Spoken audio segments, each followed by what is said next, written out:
On Thanksgiving, my uncle blocked the driveway and said, "You're not welcome." So I turned around without a word and made one phone call. 20 minutes later, the laughter stopped, the panic started, and everyone suddenly wanted to talk to me.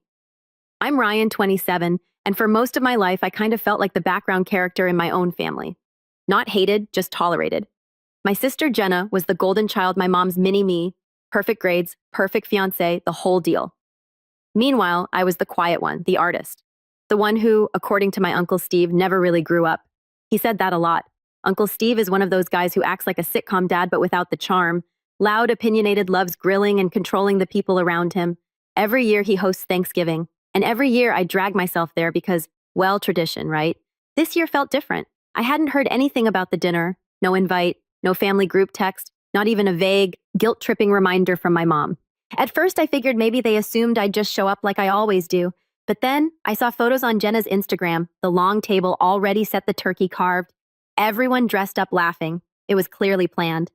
I stared at that picture for a long time, wondering if it was a mistake. Maybe the invite got lost. Maybe they'd just forgotten to hit send.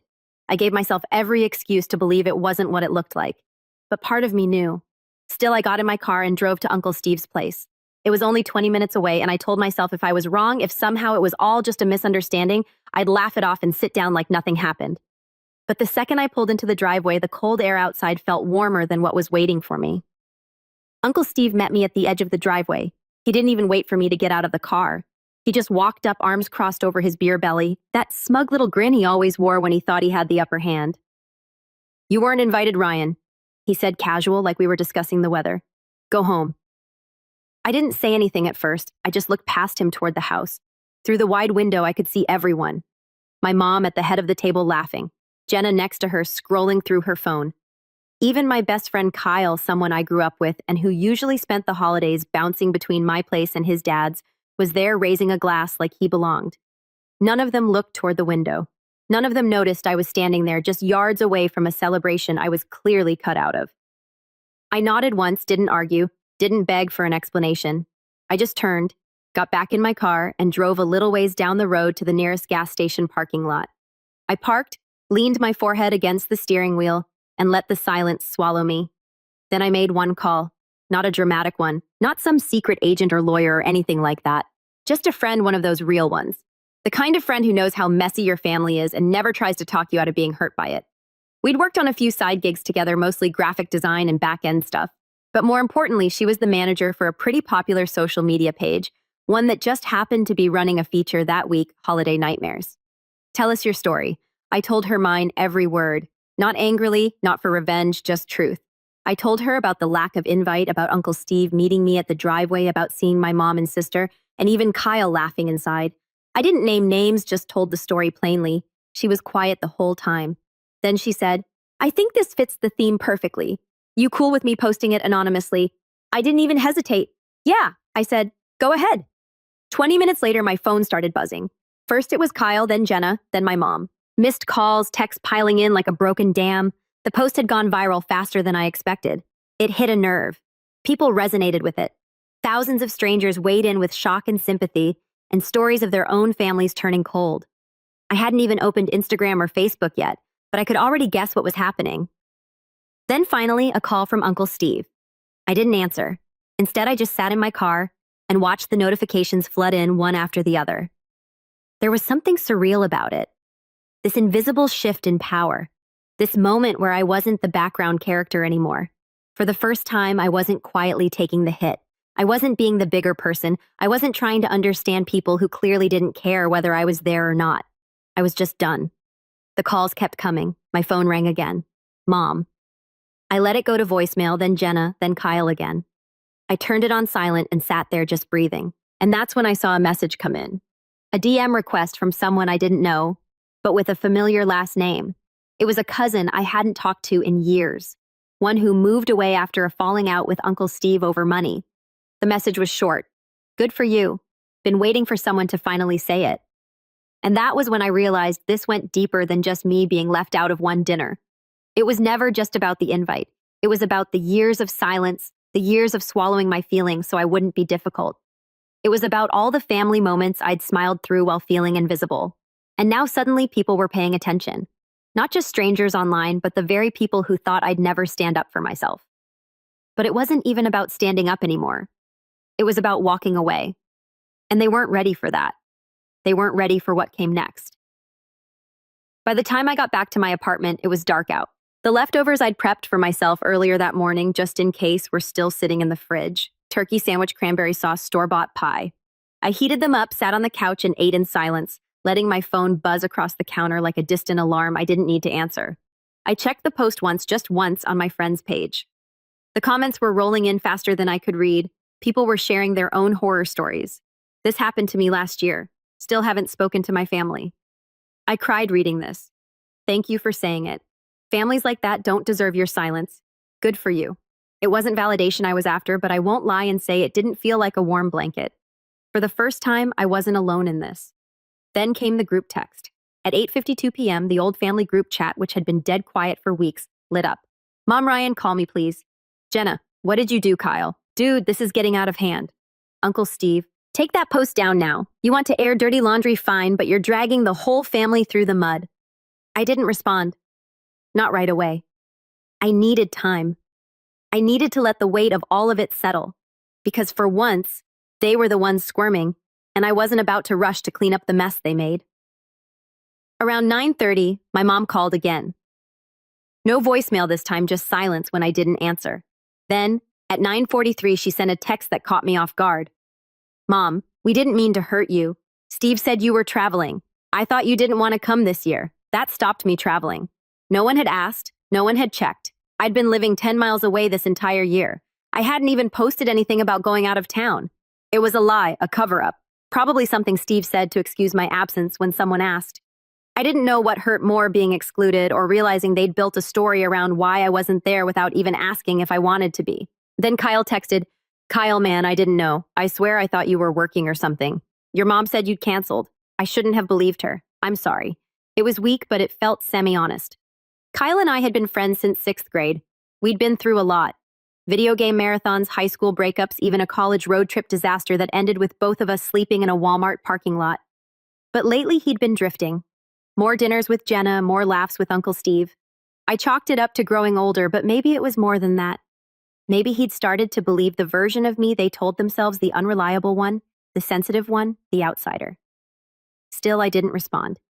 I needed them to sit in it a little longer. At 10:12 p.m., the post was picked up by a bigger page, a national one. My friend messaged me in all caps. Dude, 40,000 shares in an hour. It's everywhere. And she was right. When I checked Twitter, there were screenshots, threads. People were dissecting the dynamic, the manipulation, the entitlement. They were guessing at the family roles like it was a psychological crime scene. Some even tried to figure out who I was, but I stayed anonymous, watching from behind the glass like someone observing a fire they didn't have to put out. That's when the email started coming in. An HR rep from a tech company I once freelanced for.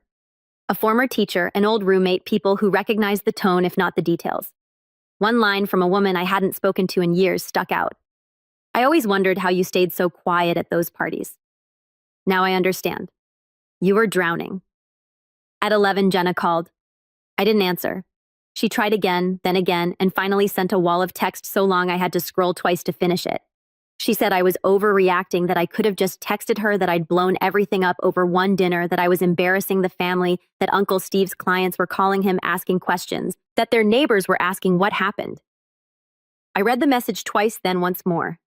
And when I got to the end, I laughed quietly, bitterly, because in all those words, not once did she ask how I felt. Not once did she apologize. It wasn't about me being hurt. It was about them being uncomfortable. The thing about silence is that it builds up like pressure in a pipe. You don't even realize how close it is to bursting until the whole thing floods.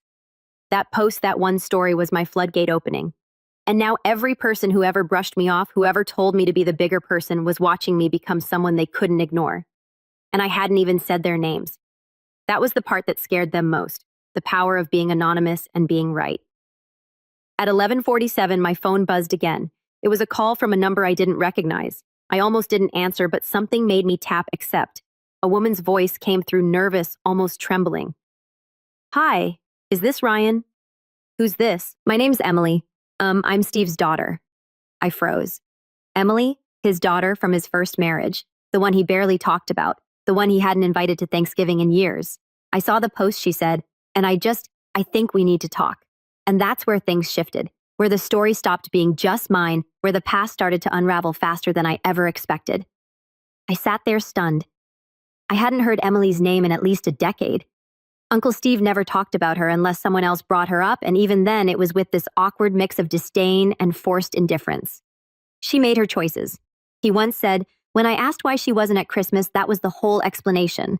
No follow-up, no curiosity, just cold dismissal, but here she was on the phone with me. I didn't know if I should call, Emily continued, her voice low. But when I saw the post, I knew it was you. The way you wrote it, I don't know. I just knew. I didn't know what to say. There was something haunting about hearing from her, like a ghost of family past, suddenly stepping into the present. She hadn't just disappeared. She'd been erased, and yet her voice sounded warm, familiar even. I'm guessing you saw how fast it spread? I said finally, just to say something. She gave a short, sad laugh. Yeah, I saw. It's blowing up. And I've been reading the comments all night. The whole thing just hit me hard. There was a pause. Not awkward, just heavy. You know what really messed me up? She said, I thought I was the only one. That cracked something in me. I admitted. And just like that, the wall I'd built up all day, anger, detachment, all of it started to shift, because for so long I thought maybe it was me, that maybe I was too sensitive, too distant, too unwilling to let things go, that maybe I really didn't belong. But now here was someone else cut from the same family tree telling me she'd felt the same way. Do you have time to talk? She asked. I don't want to dump all this on you, but there's stuff I've never said out loud before. I looked at the clock. Midnight. I was supposed to be asleep. I had work in the morning, but none of that mattered. Yeah, I said, I've got time, so we talked for hours. She told me about how Steve used to pit her against her mom, how he'd throw money at problems and then yank it away just to remind her who held the leash. How he'd tell everyone she was difficult, ungrateful, spoiled, when in reality she just started asking questions he didn't want to answer. She talked about how when she turned 21, he cut her off completely and told the rest of the family she'd moved on. She hadn't. She just stopped fighting to be seen. And then she said something I'll never forget. He taught me to believe that being silent was the price of keeping the peace. But it never bought me peace. It just made him comfortable. I didn't realize I was crying until I tasted salt on my upper lip. It was like everything I'd never said had found a voice in her. And it wasn't just about Steve. It was my mom brushing things under the rug, Jenna laughing along with the jokes, Kyle, my so-called best friend, joining them at that table like it was just another Thursday. It was years of being the outsider and pretending that was okay. Emily and I talked until nearly 3 a.m., and by the end of it, I felt lighter, not healed. Far from it, but understood. Like someone had opened a locked door inside my chest and let fresh air in. Before we hung up, she said, if you ever want help telling more of the truth, I'm in. Seriously, you're not alone in this. And that was the moment I knew this wasn't going to end with one post. This was the beginning. I finally got a few hours of sleep, and when I woke up, everything had escalated. My inbox had exploded. Requests from journalists, offers from podcasts, someone from a documentary series asking if I'd speak on camera anonymously if I wanted. My name hadn't been leaked, but people were starting to put pieces together. Extended family members, old friends, acquaintances. Some reached out just to say, I think I know who that was and I believe you. Others weren't so kind. I got a text from Aunt Carol, Steve's wife, around noon. Aunt Carol, you're ruining lives over one dinner. Ryan, was that your plan to humiliate everyone publicly? You were always dramatic. I stared at the message for a while. The gall of it, the projection. That's when I realized the real reason they were panicking. They weren't worried about the post being mean or inappropriate. They were worried it resonated, that people believed it, that strangers, thousands of them, recognized the kind of manipulation and cruelty they'd spent years disguising as family tradition, and in their world, image was everything. So I started pulling receipts. I wasn't planning to go public yet, but I began gathering screenshots, texts, voicemails, things I'd let slide, things I'd ignored to keep the peace. The time Jenna forwarded a family vacation invite to everyone but me. The message from Mom telling me not to make a scene at Christmas because Steve wasn't in the mood for attitude. The audio clip of Uncle Steve telling me at my college graduation dinner that graphic design isn't a real job. Piece by piece, I was building a timeline, a record, because this time I wasn't going to let them twist the story. And that's when something happened that I didn't expect.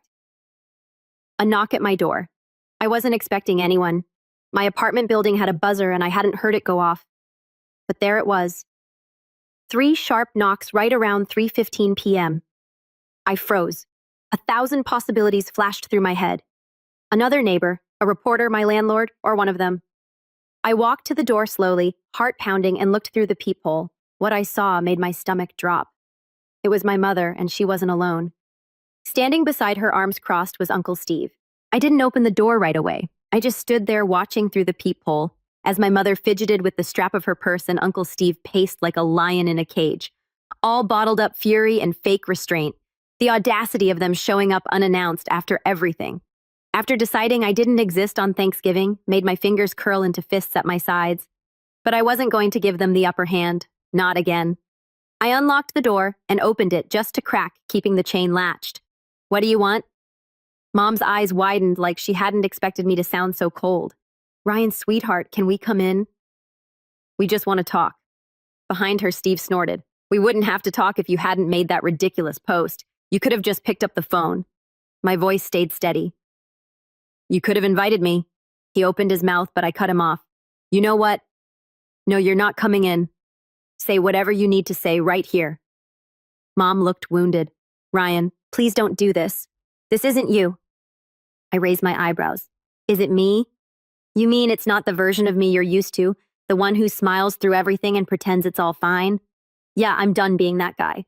Steve stepped forward, but I shut the door a bit tighter, so he couldn't even see my face clearly. We've been getting calls, Ryan, he said, his voice sharp. People are asking questions. My business partner saw the post. Carol's crying in the guest room. You've made us into a public spectacle. No, I said quietly. You did that, I just told the truth. Mom's voice cracked. Do you really think we did this to hurt you? You've always been so sensitive. We thought you didn't want to come this year. Steve said you'd mentioned something about being busy. I never said that, I cut in. None of you even asked. You assumed.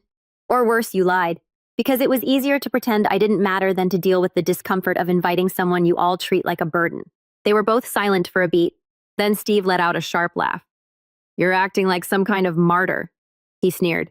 You're not the only person with problems, Ryan. Grow up. And that was it.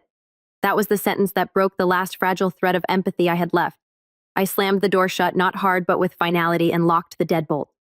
I stood there for a moment listening to them mutter on the other side. I heard Mom say something like, he's not thinking straight. And Steve curse under his breath before their footsteps faded. I didn't move. I just leaned against the door and breathed. Not long after, my phone buzzed again. Jenna this time, Jenna. What are you doing? Why is Mom sobbing? You need to fix this, Ryan. I didn't respond. I didn't need to because by then, the full ripple effect had already started. My post had crossed over from social media to news aggregators. A few journalists had picked it up and written anonymous op-eds about holiday exclusion and family dynamics. One even compared it to the concept of emotional scapegoating. How families often use one member as a dumping ground for their dysfunction, then act shocked when that person finally walks away. People were talking, and not just strangers. Over the next few days, I got more messages from extended family cousins, great aunts, even people I hadn't seen since I was a kid. Some just wrote short notes. I'm proud of you. Others sent paragraphs telling me about their own versions of Thanksgiving betrayal. I even got a message from my dad's sister who hadn't spoken to my mom in years. She wrote, I always thought you were different. I see now you were just surviving. That word surviving stuck with me because that's what I'd been doing for years. Not living, not thriving. Just surviving in a family that only saw me as useful when I was quiet, helpful, non-confrontational. But now that I'd spoken up, really spoken up, they didn't know what to do with me. A week passed. I blocked Steve. I muted Jenna. I ignored Kyle's repeated texts, all variations of "Can we talk?"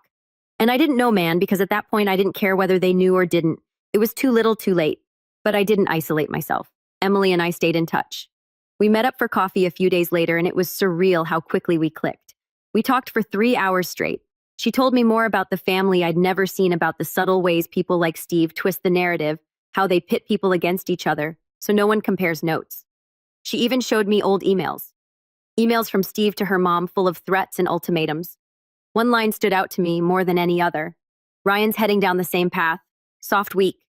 He won't make it unless someone straightens him out.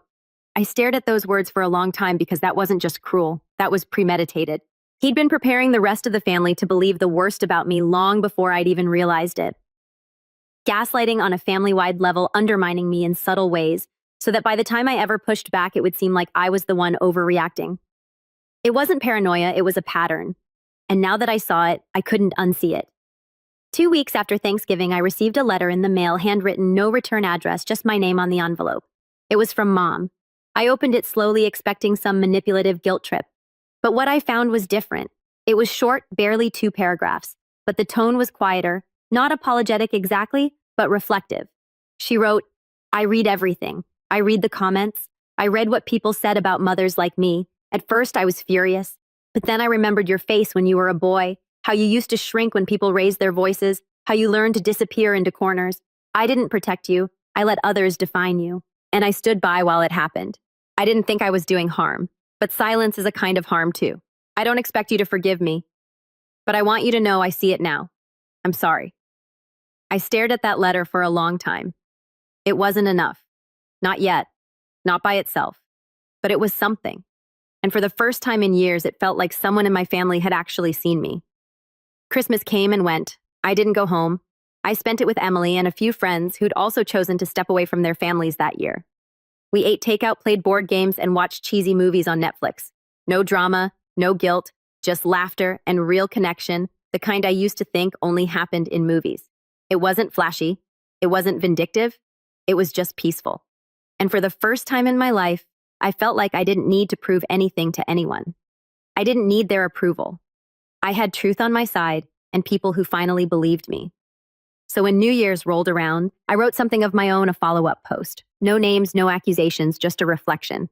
I wrote about boundaries, about how families can love you and still hurt you, about how walking away doesn't mean you're giving up. It means you're choosing yourself. The post didn't go viral like the first one, but that wasn't the point. It reached the people it needed to reach. It reached me, and I think in a small way it reached my mother too. Uncle Steve never contacted me again. Jenna eventually sent a real apology, a short one, but sincere. We're not close, but we're cordial now. Kyle and I talked once, and I told him I wished him well, but I didn't want to rebuild something I couldn't trust. And that was okay because I had new traditions now. On Thanksgiving the next year, I hosted dinner. Small, quiet, full of laughter. Emily came, a few friends came. Nobody raised their voice. Nobody made jokes at someone else's expense. And when someone spilled cranberry sauce on the couch, we laughed and kept eating. No one was left outside the door. No one was told to go home. And as I looked around the room, I realized that's what family is supposed to feel.